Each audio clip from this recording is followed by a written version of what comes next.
a pretty big if. But grant me, if, would you believe it? There's no proof that I would be able to accept that would be able to. So your mind is... About as close as yours is. Well, is it? Yeah. Have you asked me if atheism were true, would I be an atheist? Yeah, I would be. Why would I believe something that wasn't true? I'm sorry, go ahead. Anyways, my question was actually pretty simple. It's just that I generally try and be a good person, but I don't believe in a Christian God. Do you think I'm going to hell? What do you mean by being a good person? Try to treat other people decently and... What do you mean by decent? According to the standards of our society, in a way that, hopefully they'll react well to me and they'll treat me well. Okay, but, societies sometimes have standards that aren't good, like we've been mentioning. That's true. Society. Okay, so, is the purpose of life to be good? I have no idea what the purpose of life is. Well then, how could I answer the question? Well, my question is, do you think I'm going to hell? It's not what I have to. Well, I don't think God is going to force anybody into heaven against their will. What if I wanted to go to heaven? Well, then you'd pursue God. It doesn't appear like you're interested in doing that. Well, there's no way to I don't believe there's a way that we can prove God in this life. Whatever, if there's another... Well, let me ask you a question, Hannah. If I were to give you a book, would you read it? Possibly. It's yes or no? It depends. I've got a lot of books. Well, you don't have to read it now, but would you read it over the summer? Maybe. Well, let me ask you this. I mean, if God exists, you seem to be kind of apathetic about it. Yeah. Well, why would God force you into His presence for all eternity? Well, that's not my question. My question is about hell. That is the difference between heaven and hell. Heaven is with God. Hell is separation from God. I mean, if that's your definition of hell. Well, that's basically what hell is. I mean, there's a lot of descriptors in the Bible about it. But at the end of the day, hell is separation from God. I mean, do you think I'm going to burn for all eternity? Well, it depends on what you mean by burn, because there's a lot of different metaphors in the Bible. Some, on one hand, you've got burning. On the other hand, you've got outer darkness. So you can't have burning and outer darkness together. They're metaphors meant to communicate destruction, meant to communicate being apart from God. Was Jesus' resurrection a metaphor? No, I don't think so, because otherwise a lot of people died for a metaphor. So how do you distinguish between a metaphor and what's not a metaphor in the Bible? Oh, the same way we do in normal language. Like when we say, this computer cost me an arm and a leg. You know what that means, right?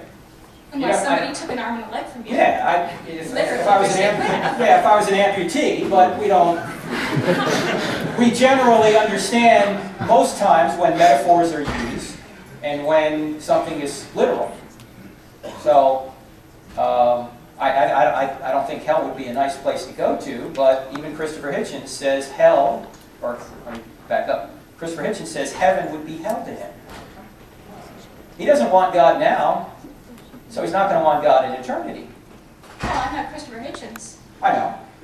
But I'm just simply saying that if God exists and if Christianity is true, would you become a Christian? And you kind of said no.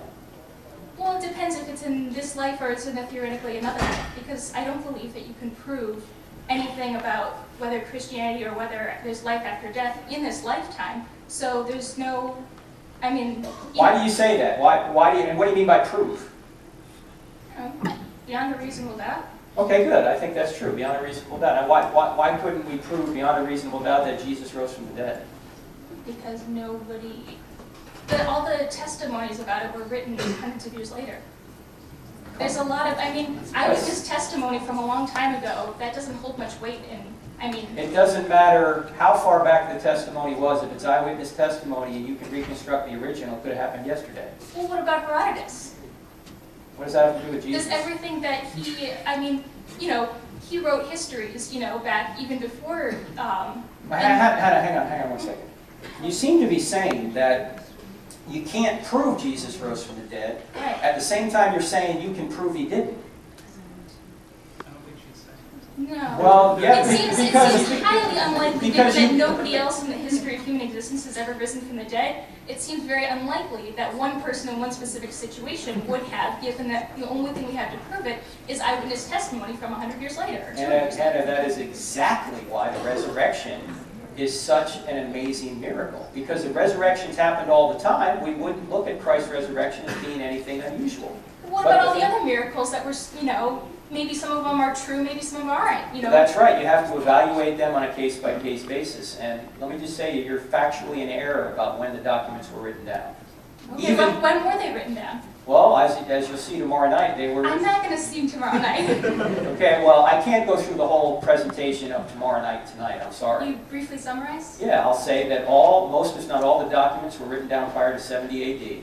And much of the data that was written down goes all the way back to the event itself, especially the creed in 1 Corinthians 15, verses 3 to 8, which even liberal scholars agree is pre-40 AD.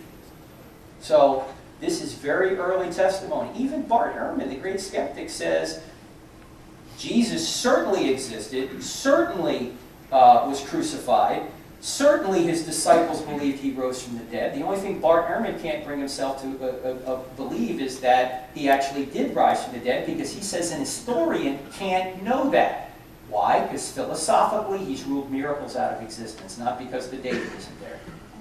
Right, but how do you distinguish that from other miracles that have, people say that, they've proved beyond a certainty that they interviewed all sorts of people and they definitely said that this miracle happened on such and such a date.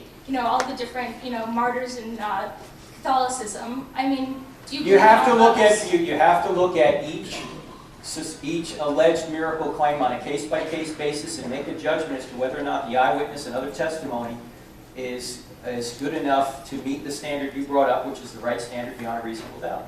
So what other miracles happened in humanity? Well, I think the miracles surrounding Jesus certainly happened. What because, well, the greatest miracle of all has already occurred. Right, so are there any others? The greatest miracle of all is already, I don't know, you'd have to figure out... Right, so, have you applied the case-by-case basis to other miracles? And what have you come up with? Well, you have to give me a miracle. I just can't comment on every single miracle. And that's kind of beyond the scope of what we're doing here today. Okay? So, you have to look at each one on a case-by-case basis. If the greatest miracle of all has already occurred, and I haven't even told you what that is, what is the greatest miracle in the Bible?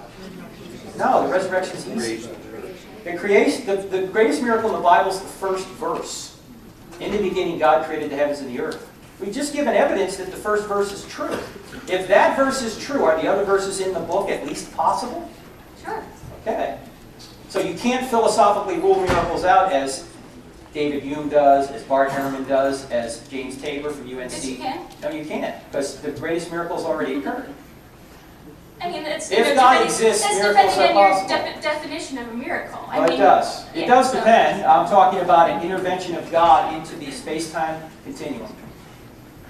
Okay. Let you and me talk some more, and I'll give you a book if you read it. If you won't read it, then I won't give you one. All right, I'll read it. Okay, good. Oh, but quick question. So do you think that I'm going to hell? I think I'm going to hell if I don't bow my knee to a creator, because I'm a sinner. Right. And if you don't bow your knee to a creator to get the free gift of eternal salvation, God will not force you into his presence against your will. He loves you too much for that.